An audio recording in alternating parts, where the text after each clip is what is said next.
Back to Brian's Beat. Join the show by calling 508-996-0500. New Bedford's news talk station, 1420 WBSM. Hey! What? Love Riders, oh yeah. Love Riders, come on. Going around the world and coming home again. Playing around the world, coming on my friend. Love Riders, oh yeah.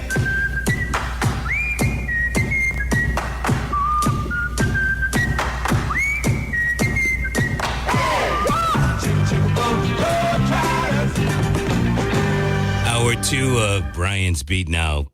The Globetrotters. I like that cartoon, and I watched it quite often. I can't speak for you. 508-996-0500. So the Thrive Act. The Thrive Act. It's a bill sponsored by State Senator Joe Comerford. I don't know how many members of the 200 Bacon Hill lawmakers are supportive of taking the graduation requirement out of MCAS. Her point is, let's just stop getting away from the rigid, pretty punitive system where one test gets to determine whether a student is competent in a single area. Well, I agree with that. I'm not sure that there are the votes in the legislature to do away with it.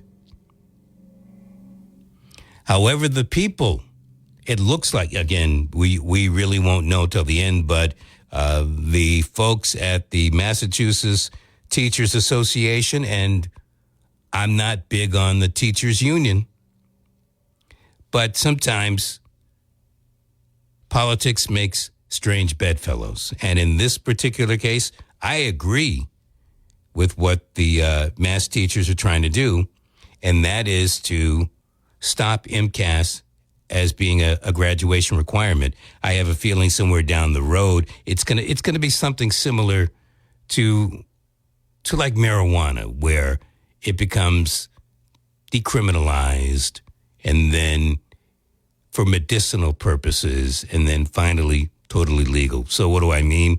So you probably stop it as a graduation requirement, and then a few years down the road, somebody might say, well, since it's no longer a graduation requirement, why do we do it? And then folks like the Ross Grace Juniors and the Chris Cotters on the New Bedford School Committee and other school committees, they will come up with a bright idea, which is really going back to what it used to be. Why don't we have our school department, our superintendent, decide on what test would be good for students in our particular school? You know, something that proves that they're competent, but is more focused on what they have been learning at our schools. At private schools, they do testing, but they don't rely on one single type of test. Here, MCAS is the test, and students take it in many years. In fact, one of the things about the ballot question or the Thrive Act, it will not eliminate MCAS totally, because whether you call it MCAS or Fat Cat as they do in Florida, or whatever name the state has for it, it's federally mandated that there are yearly standardized tests. Now, why the Fed has to get involved with this, I don't know. But my guess is what they do is they dangle that carrot that says federal funding over a state's head. And so what do you think the state's going to do? We need that money. It's like we say with what's going on in politics, and education certainly is politics. Follow the money. So, as the president of the Mass Teachers Association states, MCAS limits the opportunities people have. He believes that MCAS has done enormous harm to students of color, students with disability, students who are English language learners, and that may be true. I think it's done harm to students in all categories. There are 700 students each year, roughly, 700 students each year who pass all their classes in school.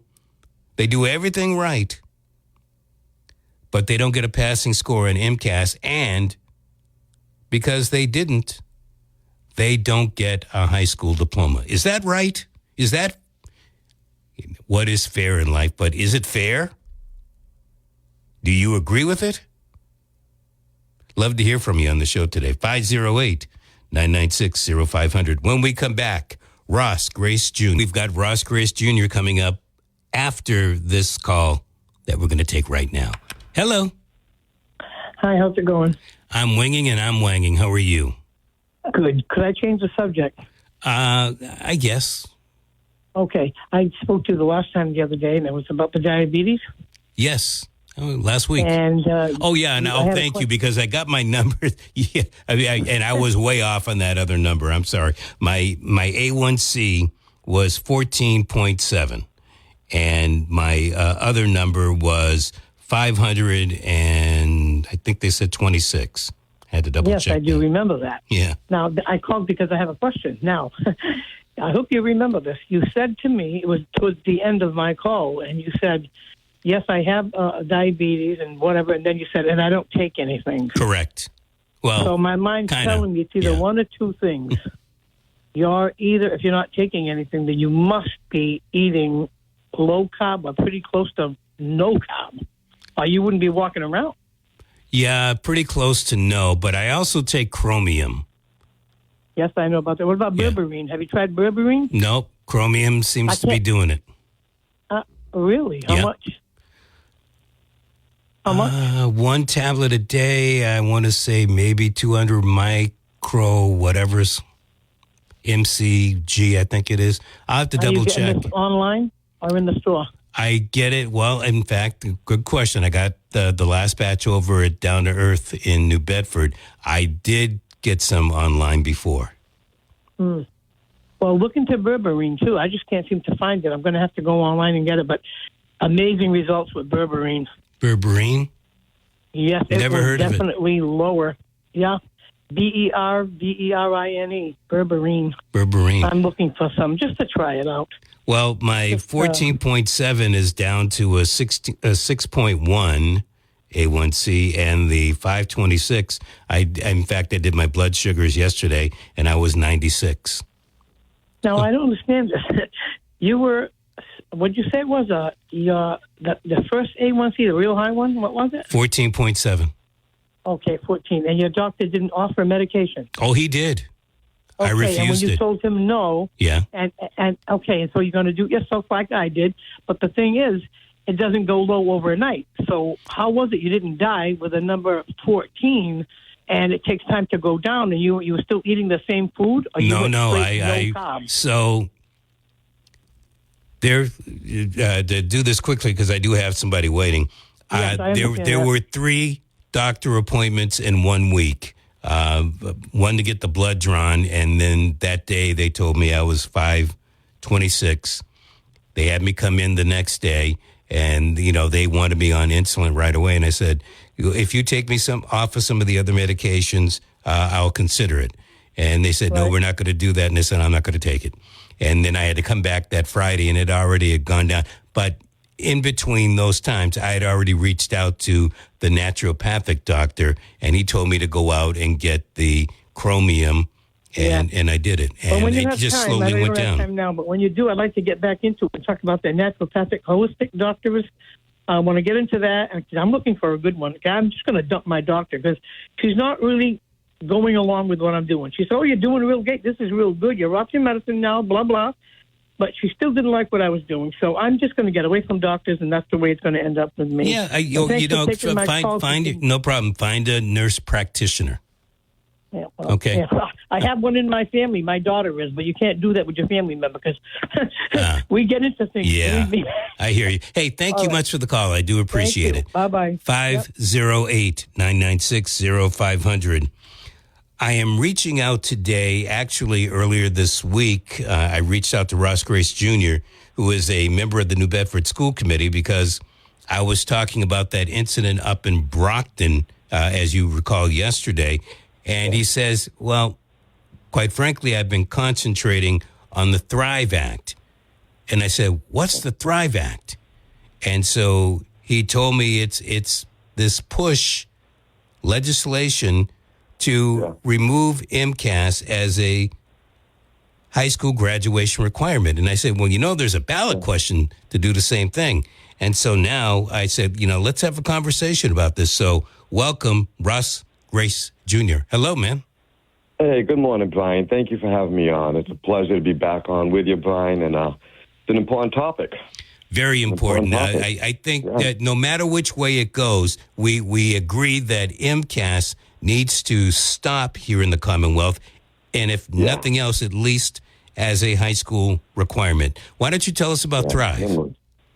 Yeah, okay, so the Thrive Act is a piece of legislation, and what it is there were different ways of addressing the impact that high-stakes, state-mandated testing impacts our children in their preparation for their next level of life. But the Thrive Act focuses on the high school graduation requirement. And what it would do is it would put the responsibility or the measuring stick, because we constantly need assessments, we do need testing for students, but it would put it back in the hands of the district at a more local level. And that, in turn, would allow a little bit more flexibility and creativity in meeting the students at where they're at, as opposed to a line that does not take a lot of factors into consideration. So what do you mean by meeting them where they're at, Ross? Well, here's the deal. I worked in the public school system for 17 years. There was a massive paradigm shift when MCAS became the driving force in public education. What I mean by that is, as opposed to a teacher or a building focusing on the social developmental needs of the child, the things are paramount for a child to develop confidence, for their cognitive skills to develop. The shift went on meeting the child at their social, economic, and humane level. And the new perspective was, how do we make sure that they're achieving at a certain level in terms of specific testing? And how do we teach them these skills to be able to pass a test? So there's a shift. When I had initially worked in schools, when I was a student in the school, we constantly had testing. We have to monitor how our children are doing. We have to have high standards to push our children. But the focal point of education at that time was relationship building, confidence, the basic tools that a child needs to move further. Now, those things still do happen in schools because we have great educators. But there was a paradigm shift, and I happened to witness it firsthand.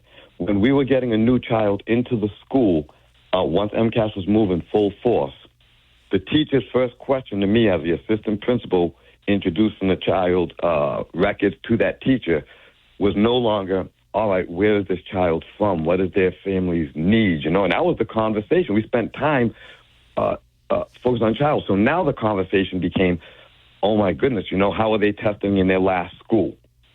So the approach and how we view our children is dramatically impacted by it.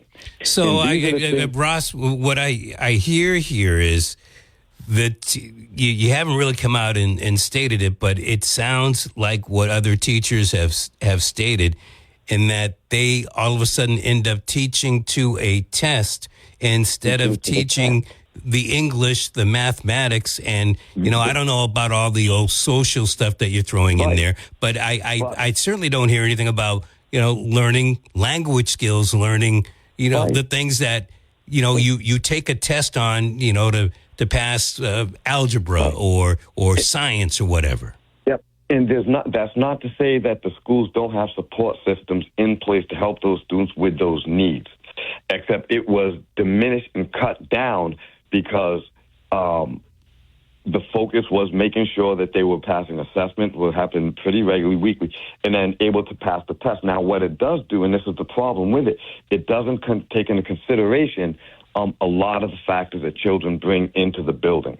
You know, trauma, a fear of test taking, like I didn't do well in test taking, and I happened to graduate I did pretty well. I went to Providence College, got Boston University, but I remember a specific situation where I had blanked out during a test and I was going for extra help and I failed terribly. And the teacher pulled me aside. He says, "Ross, you know this," and he questioned me about it, and he allowed me to give it to him verbally.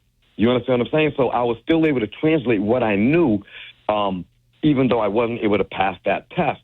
And so what that does is that skews the capacity for children who have different needs or whatever to have the same access. And we should be creating avenues for success, not decreasing them. Let's try it like this. You can speak for New Bedford because you grew up in New Bedford. Yeah. The system that's in place right now, how many kids that would have graduated high school in the old system today cannot graduate high school because they have not passed the MCAS? The last numbers that I had read had been about 700, and I don't think that's that's not New Bedford per se. You know what I'm saying? But it's been about 700 students who are academically proficient but who had failed the test. What about in the city? Is there any kind of breakdown for New Bedford? I'd have to get that, Brian. That's a great question. I should have been more prepared for that. And I'm sure there's an answer, and I'd be happy to look into it, and I can post it on my social media. So what happens to those kids? Question. I mean, do they come back for a fifth year? Do they just not, they go out and into the world? And, I mean, I would think that some school will look at their record and say, hey, you did well, and, you can come to my college. They get a certificate of completion, so it is something there. But the thing about that, Brian, I think that's even more important is the world is changing dramatically, and it's changing quickly. And a high school diploma, a master's degree doesn't carry the same weight that it used to. You know what I'm saying? And so with a high school diploma, we should be creating as many avenues as possible for a student to have it. And again, you have to assess them. I don't want that to be confusing. There does need to be testing, except it should be done by the teacher and then by the school and at the district level. And then if they choose to go to college, let the college look at the whole student.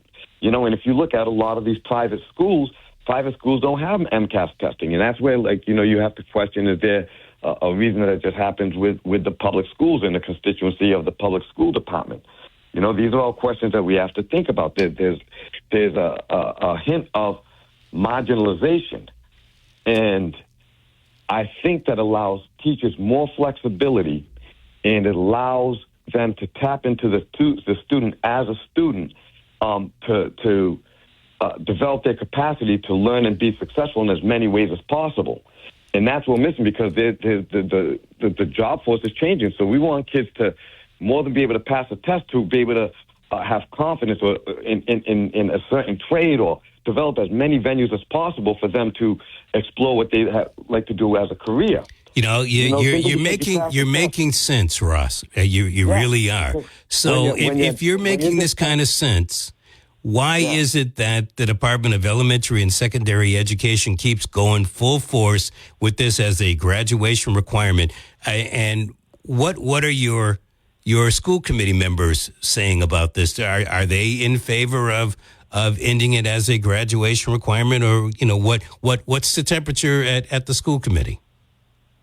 Well, I haven't really discussed it with many of them. My thing with my colleagues, and they're all wonderful people, I'm not quite sure, except there was a time where there was a push for MCAS, and a lot of them were like, all right, we're turning the corner, we're meeting these standards. And when I and Chris Burrow first ran, we were saying, wait a minute, there's a lot of things that go wrong with MCAS, except I think some of us who were on the school committee were going in the direction of MCAS. So now, peeling back, it might be a little bit difficult. And not only that is it's become more normalized. And, what does that mean? People are used to normalized, it's because, people are becoming used to something that isn't cool. Yeah, You know what I'm saying? Been So around for almost 30 years. Well, why do you want to change it? Yeah, time. I get you. And what I want to say about that is that it's the shift of the paradigm. It's how we view our students. And I'm saying this as somebody who witnessed it firsthand. Not only that, and I'm not saying about Andrew, because Andrew's outstanding, the superintendent. If there's anybody to guide us through this, it's Mr. O'Leary. And he's doing a phenomenal job. But with MCAS testing in the hands of the wrong superintendent or leadership, it is weaponized. And I've seen it weaponized against teachers. And what it does is all schools become more standard-based, which means they lose their identity in their community relationship capacity, because schools should reflect the needs of their particular community, the social needs, the cultural needs, the individual needs, because then there's a connection between the student and their learning and the teacher. Now, when every school is standardized and they all have to do the same thing, the teachers aren't being looked upon why they got there and how they relate to that student, but they're looked upon how they perform at a test level. So now teachers are being moved all over the place, and if their students aren't performing well, then a teacher has to walk on eggshells because they're concerned about their grades as opposed to their child well-being and well-rounded education. And so they're seeing the child in a different way, and teachers were penalized. Yeah. And very good teachers were terminated because of this. And that didn't take into consideration that their students may have been more behavioral challenges. They may have been more social needs. You know what I'm saying? So it disrupted the continuity of what was going on in the building. It's been, MCAS has been disruptive since the late 1990s. Ross Grace Jr. is our guest. He is a member of the New Bedford School Committee. So I've got somebody who wants to talk to you, and then I have a question. A quick number. Let me jump in real quick. I have a quick number because I was looking it up. In 2019, there were 40 New Bedford students who left without a diploma. 2019. That was 2019, and like I said, I have no problem getting more information posted on my page. I'm just rolling through real quick, trying to make that something. That's out of a class of what, maybe 1,000, somewhere near there. Yeah. But every child matters. Every student matters. We hear that all the time. Ross, I want to let a caller get in here and talk to you. 508-996-0500. Thank you for your patience. You're on with our guest, Ross Grace Jr. Hi, Bright. I was actually calling in to speak to you about the blood sugar. Should I call back? Yeah, definitely. Okay. Thanks. Right. I appreciate it. Okay. Hope you take care of yourself, Brian. Oh, thank you. I appreciate that, and I will. Yeah, so, Ross, let me get down to the bottom here. Why Thrive as opposed to the voters trying to vote it out? Well, there were petitions going on. It's going to be a piece of legislation that's going to be handled at the state level. And you're right about that. I mean, I think at some point it's to put it on the ballot so that citizens can vote against it. You know what I'm saying? Right now, the legislation is trying to be posted at the state level to put on the ballot for people to vote on. And the city council had voted on it, and that's just a message of support. And I also think I'm not going to ask any school committee member to do anything that's against their belief system, but I think I personally believe that as school committee members, we should at least have a conversation to support it or not support it, and then be able to explain why. I do think that's important because, again, I was in the schools for 17 years, and it impacts every facet of public education. And if you look at it, right, when did we start seeing the turmoil? You know what I'm saying? When did we start seeing there's a job crisis everywhere in terms of people going into the workforce, except the teachers staying 3 years and then leaving. You know what I'm saying? When did we start seeing? I agree with all of that, but here's my problem. Thrive leaves it up to the legislature, and quite frankly, I don't have too much trust in the Bacon Hill lawmakers. So why should we let them? Why support that when there's a ballot question where at least the people, if the people say no to it, then that at least is the people saying no. The people comprise parents and folks that aren't a part of the system as well as folks within the system. Brian, that's a good question. And like I said, I've in my role as school committee member, I've been focusing on making sure that I'm trying to bring the issue forward in terms of the legislation and the means of doing it. You're probably, that's a good point. But I think right now there's also, I think we're just seeing it being discussed at a statewide level where before it wasn't even like really being addressed. You know what I'm saying? And so I think that is I think we do have a point going on with that. But you're right about that, the individual citizens. But they were signing petitions for it. I know there were a lot of organizations. I was actually 135,000 signatures were turned into the Secretary of State's office. Yeah. So there are a lot of people that support it. And you know what kind of bothers me? So hopefully the legislators, and you know how people are. I mean, hopefully that they listen to the will of the people. I don't trust them. Yeah. I don't trust them like they probably don't trust me. So I'll put my faith in the people, and if I'm wrong about the people, I'm wrong about the people. But the legislature, there's too much money involved here. There's too much money, and people getting their pockets lined. And you're right about that, Brian. You know what I'm saying? I'm not gonna disagree with you that at all. My motto's always been put as much power as you can into the hands of the people. You know what I'm saying? Because that's the thing. The funding for MCAS, these are all from private sectors. These people are making a lot of money at the cost of whatever 700 students not getting a diploma. You know what I'm saying? By limiting their access to opportunity. You know what I'm saying? And that's what MCAS does. It limits things. It doesn't broaden it. And we should be trying to broaden the pathways for students to go on to the next level of life. And again, one other piece of it is in terms of what it does to learning. There always has to, I believe, in a certain degree of pressure that has to be put on students and anxiety. And we all deal with anxiety. Those are important things for us.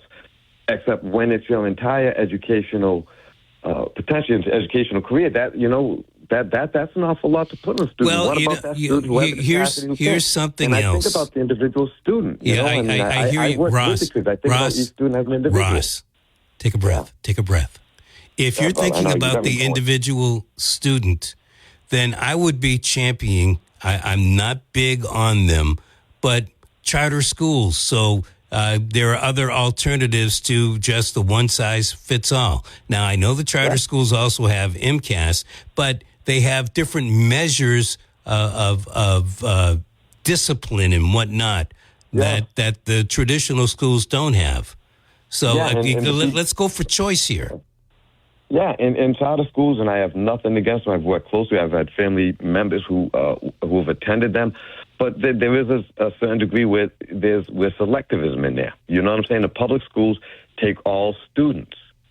And we should be doing everything within our power to broaden the pathways for them to have a productive future. You know what I'm saying? Whatever the case is, what they want to do, we should be expanding. I think we can agree on that, but if we can agree on that, then I believe we would also have to look at the fact that no matter how you look at it, each and every year there's always some kind of barrier that gets thrown in there, a monkey wrench, whether it's coming from the union, whether it's coming from DESE, whether it's coming from school boards. So while the thought process that you just presented is great, the opposite is happening year in and year out.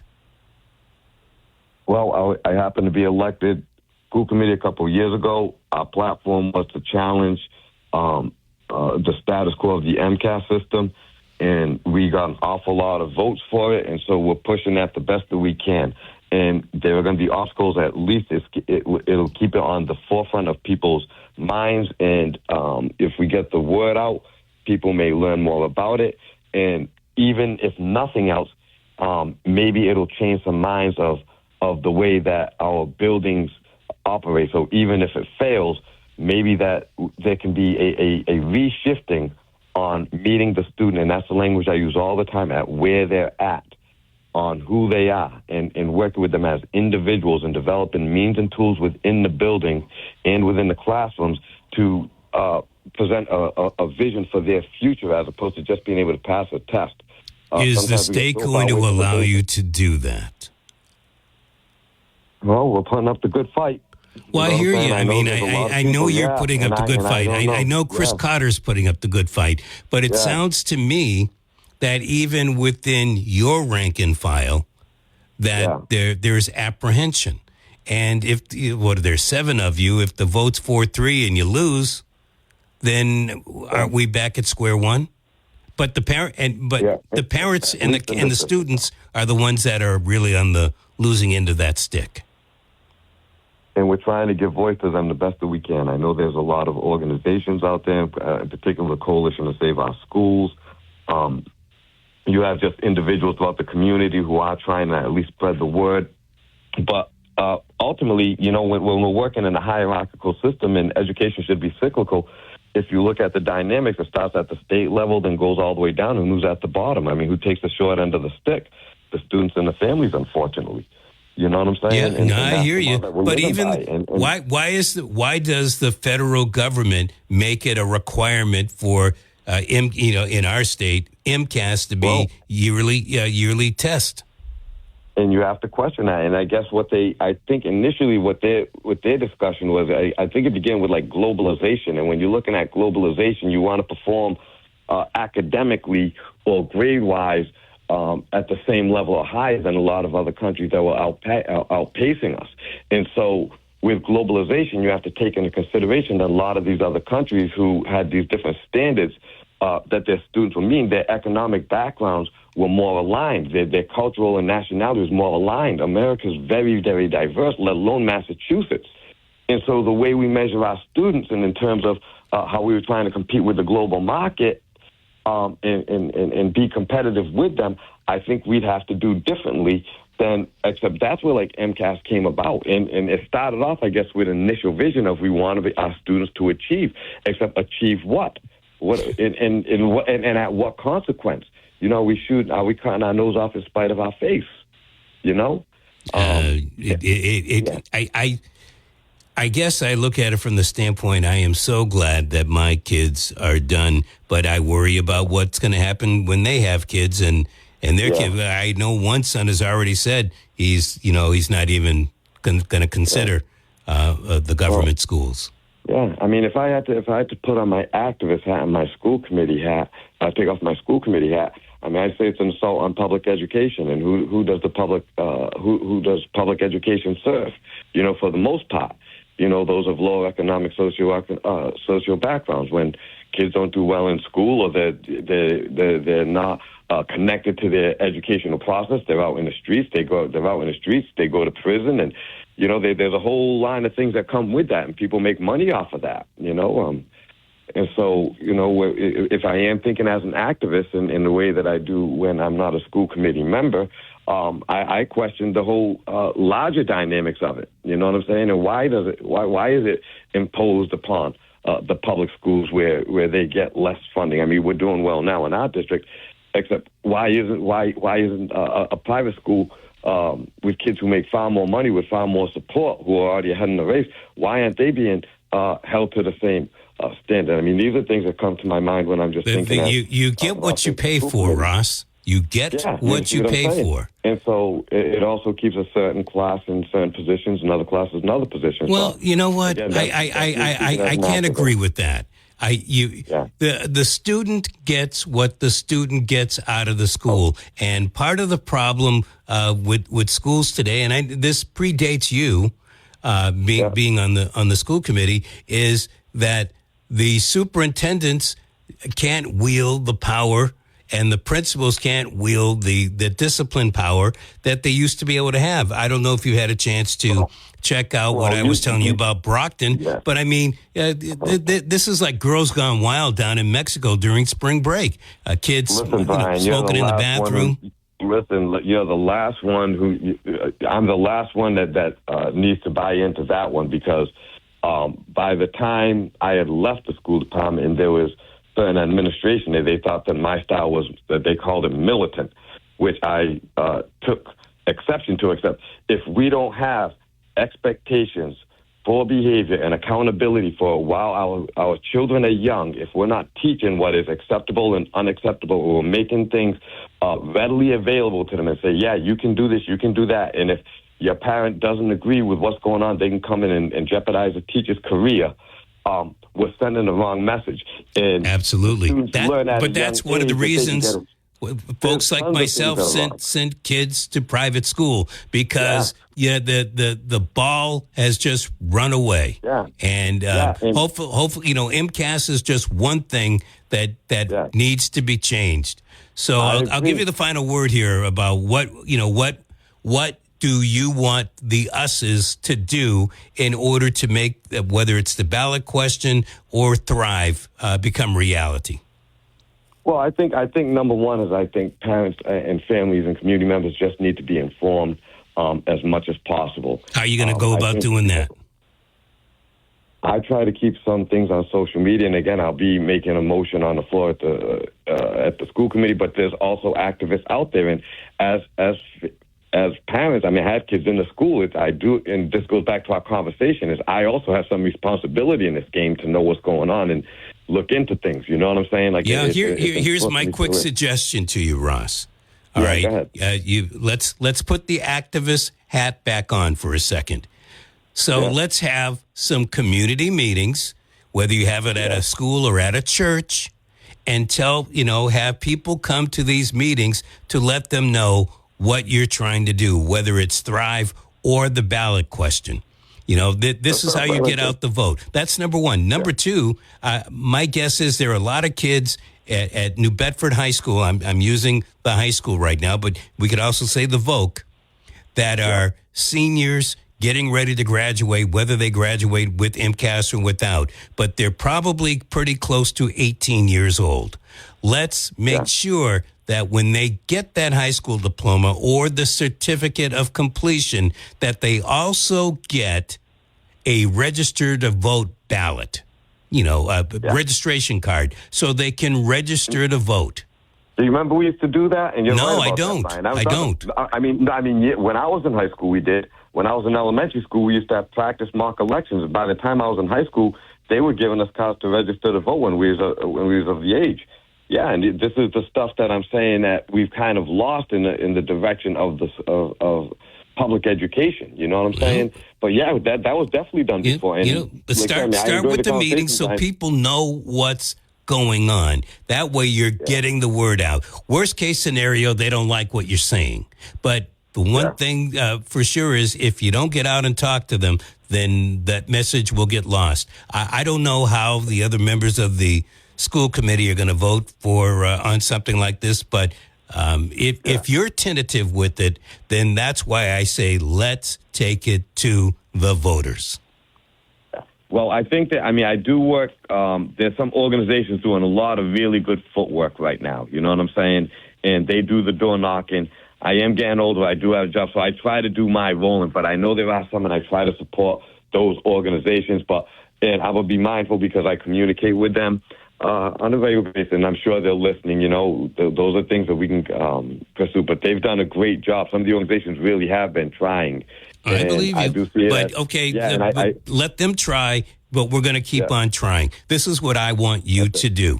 When you put that next meeting together, get a hold of me, okay? And I'll make sure that on my Saturday show that we let folks know that the meeting is going to happen. So, not everybody listens, but I'll get that message out there.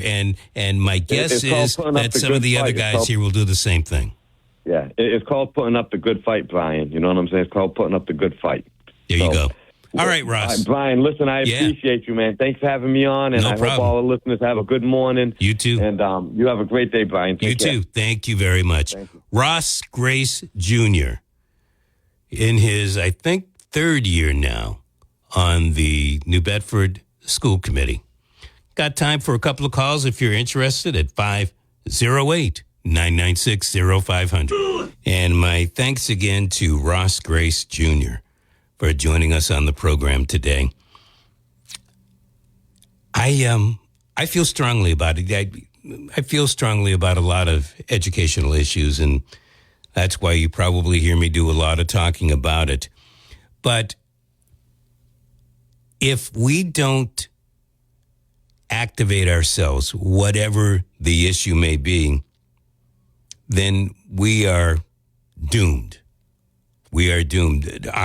Our governmental system, at least on the federal level, is based off of activism. We are a republic. Not everybody agrees, but in pockets, you do that. So in other words, the majority wins in a city or a town election. The majority wins in a state election, not necessarily in a federal election. And not everything has to be a political election, just like you have different clubs and things like that. But you have to be active about these. You can't just sit back in the easy chair and expect things to change. Now, I've known this for the longest time because I had folks in my family that were activists. I lost a friend of mine, a former colleague, either Thursday or yesterday to prostate cancer. You may have heard the name Joe Madison, the Black Eagle. And one of the lines that you often hear me say, and you actually get numb when I say it, is, what are you going to do about it? Joe Madison was one of those hosts that used to say that line. And I said, well, it's pretty close to the way I feel and what I do. But he goes, you got to do more than that. You've got to also let your listeners know that they need to do something about it. It can't just be you. You've got to get the gang together. You remember several years ago after Trump was elected, we did drain the Massachusetts swamp. It was a one-day event. And did the swamp here get drained? No more or no less than the swamp in Washington. It can't just be Trump. It can't just be WBSM. We have to activate ourselves and get to it. I believe most parents would like to see MCAS abolished, certainly as a graduation requirement, whether or not their child passes it or not. But if you don't let folks know that there's this ballot question going on, or a Thrive Act to let your state rep and your state senators know how you feel about it, then it all goes for naught. So in the name of Joe Madison, the Black Eagle, what are you going to do about it? That's just the educational issue. We've got an immigration thing going on. What are you going to do about it? Instead of waiting for somebody else to do it, what are you going to do about it? You know, we can stand outside the Seaport Inn and go, yay, yay, yay. But you notice the other side had as many people going, yay, yay, yay. We need to take a vote on that stuff in this state. What are you going to do about it? Most people aren't going to do anything. And if you don't do anything, what do you think is going to happen? Gandhi said it, whether you agree with Gandhi or not, nothing changes if nothing changes. So it is upon the yous and me's to move forward, whether, again, it's MCAS that I talked about today. No matter how you feel about what's going on in the Middle East, Gaza and whatnot, you got to be active about it. Got to let your congressperson know you don't like what's going on. I know some people did that when it comes to the immigration bill. But I don't think anything is going to change with that. I think there are certain issues that are so butt to head, close to close, that they're